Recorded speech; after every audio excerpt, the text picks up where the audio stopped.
Bismillahirrahmanirrahim. Assalamualaikum warahmatullahi wabarakatuh.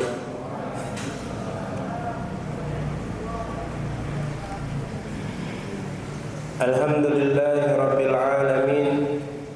Wabihi nasta'in ala umuri dunya waddin.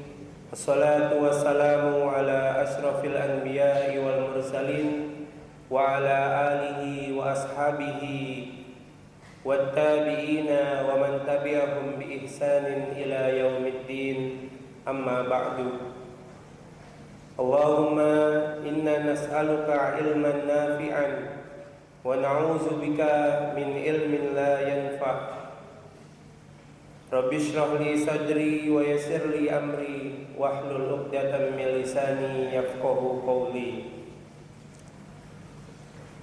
Bapak Ibu jamaah salat Isya dan Tarawih yang Allah muliakan, alhamdulillah kita bersyukur kepada Allah Ta'ala yang telah mempertemukan kita di majlis yang semoga Allah berkahi ini. Semoga Allah menerima seluruh rangkaian amal ibadah kita, dan semoga Allah menjadikan kita hamba-hambanya yang bersyukur, sehingga Allah akan tambah di langkah-langkah kita ke depan dan detik-detik berikutnya. Amin. Jamaah yang Allah muliakan, insyaallah pada kesempatan yang mulia ini saya akan menyampaikan sebuah kisah dari salah seorang sahabat mulia yang mungkin namanya jarang kita dengar, atau kisahnya tidak semasyhur atau seterkenal sahabat-sahabat mulia yang lain. Namun beliau memiliki peran penting dalam menyebarkan Islam ke negara-negara timur, terutama negeri Syam, negeri yang dijanjikan. Dan beliau juga berperan penting terutama pada zaman Khalifah Abu Bakar As-Siddiq dan Umar bin Khattab. Beliau adalah Syurahbil bin Hasanah, atau yang memiliki nama asli Syurahbil bin Abdullah bin Al-Mutawi. Adapun Hasanah itu merupakan nama ibunya, dan ibunya adalah sosok yang dihormati.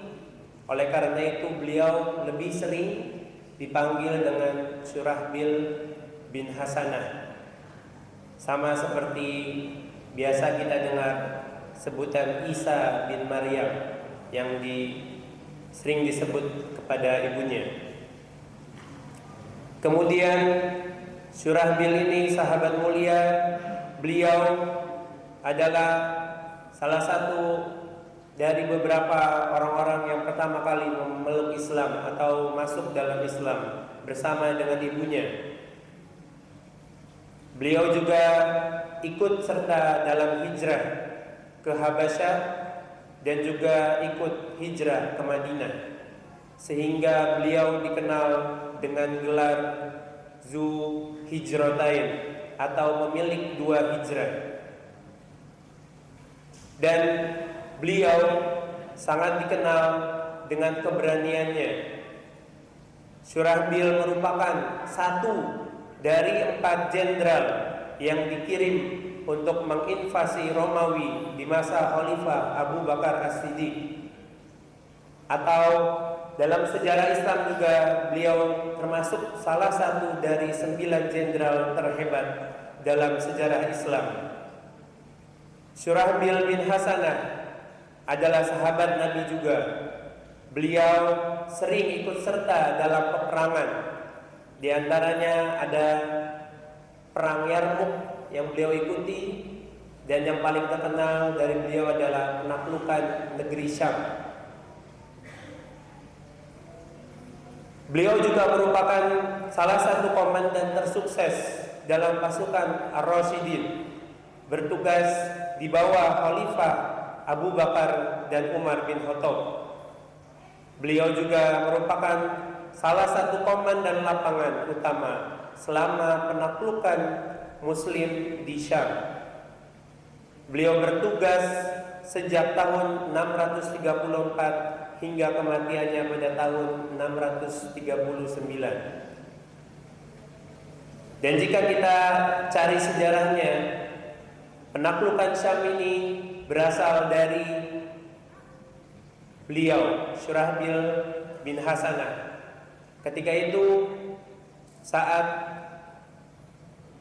Khulafaur Rasyidin ingin membebaskan dan mempertahankan negeri Syam, telah terjadi beberapa kali peperangan besar. Di antara itu ketika kaum muslimin dipimpin oleh Khalifah Abu Bakar As-Siddiq radhiyallahu anhu. Ketika itu datanglah Syurahbil kepada Abu Bakar As-Siddiq. Ketika melihat sosok beliau, Abu Bakar matanya langsung berkaca-kaca, karena beliau mengingat Syurahbil ini merupakan orang yang ikut bersamanya memerangi kaum murtad. Kemudian ketika bertemu, akhirnya Syurahbil mengajukan pertanyaan kepada sang khalifah. Wahai khalifah Rasulullah, apakah engkau berencana mengirim pasukan ke Syam? Tanya Syurahbil. Benar, ada dalam benakku keinginan untuk itu, dan aku belum menyampaikan kepada siapapun.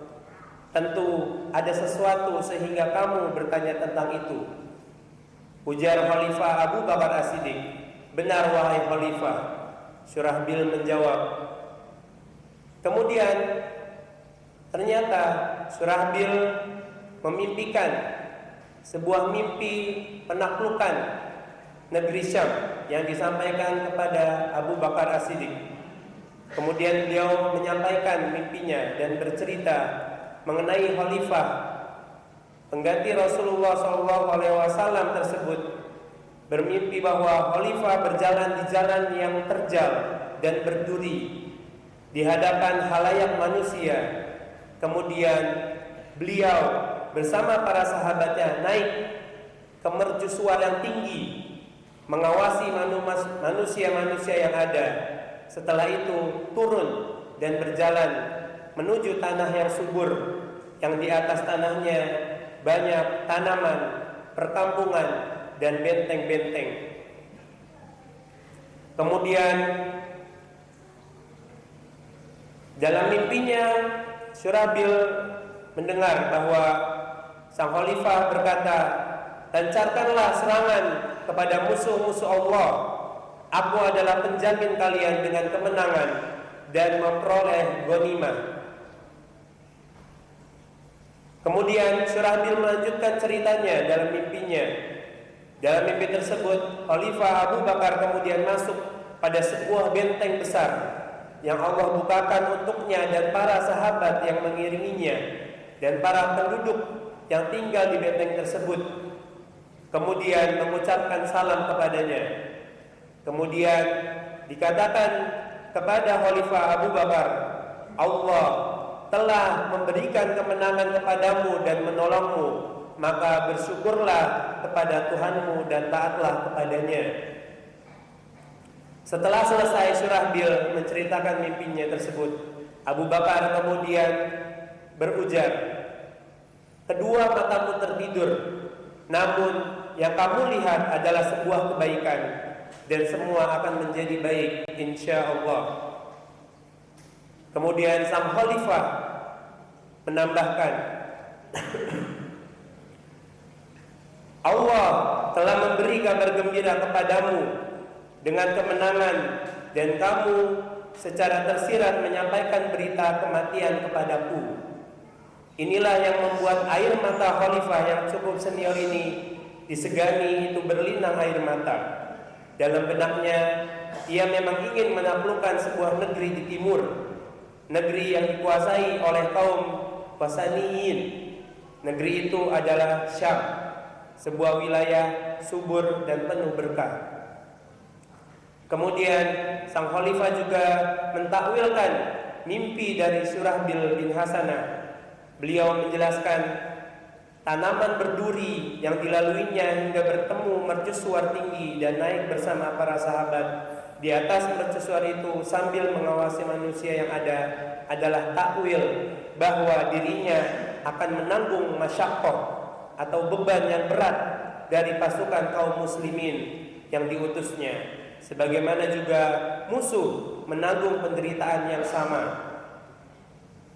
Adapun mengenai dirinya naik ke atas mercusuar yang tinggi adalah takwil dari kemenangan cita-cita perjuangannya, bahwa perang yang dihadapinya untuk menegakkan agama Allah akan membuatnya menjadi tinggi, dan Islam pun akan menjadi tinggi. Setelah kemenangan itu, kaum muslimin akan hidup di atas tanah yang subur sebagai kebutuhan hidup. Inilah takwil turunnya ia dari mercusuar menuju tanah yang subur dan makmur dengan tanaman, perkampungan dan benteng-benteng. Dengan masih berlinang air mata, Khalifah Abu Bakar As-Siddiq radhiyallahu anhu kemudian mengatakan kepada Surahbil, "Aku akan melaksanakan amar ma'ruf nahi mungkar dan menghukum dengan berat orang-orang yang meninggalkan perintah Allah. Aku akan menyiapkan pasukan kepada orang-orang yang menyimpang dari jalan Allah di belahan timur maupun barat, sampai mereka mengatakan Allahu Ahad, la syarikalah, Allah yang Maha Esa, tidak ada sekutu baginya." Dan untuk mengirim pasukan ke Syam, Khalifah Abu Bakar As-Siddiq bermusyawarah dengan banyak para sahabat senior dari kaum Muhajirin dan kaum Ansor radhiyallahu anhum. Setelah melakukan musyawarah dengan para sahabatnya dan mendengarkan pendapat mereka, Khalifah Abu Bakar kemudian berdiri di hadapan kaum muslimin yang menyampaikan khutbah yang sangat memotivasi. Kemudian setelah itu, Khalifah Abu Bakar menetapkan para komandan yang akan berangkat memimpin pasukan ke negeri Syam.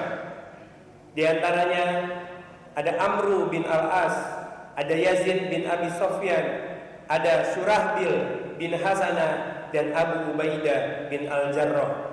Mereka bergerak dengan mobilisasi iman untuk menegakkan agama Allah dan menghancurkan kemusyrikan Imperium Romawi.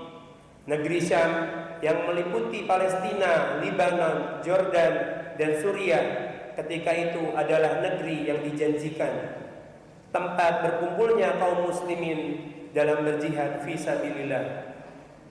Kemudian pada akhir hidupnya, sahabat mulia ini atau yang diberi julukan Abu Abdillah ini wafat karena sebuah wabah yang bernama wabah Amwas di hari yang sama dengan sahabat mulia Abu Ubaidah bin Al-Jarrah.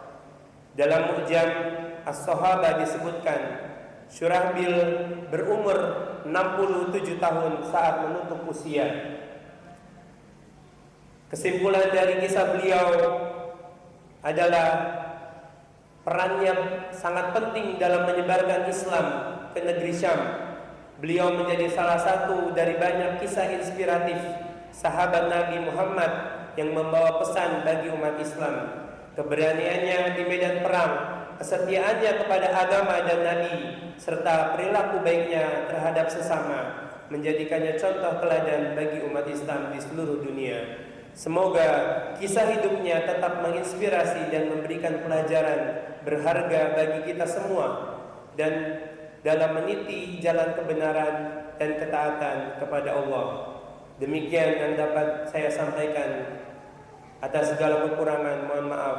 Subhanakallahumma wa bihamdika asyhadu an la ilaha illa anta astaghfiruka wa atubu ilaik. Wal afu minkum. Wassalamualaikum warahmatullahi wabarakatuh.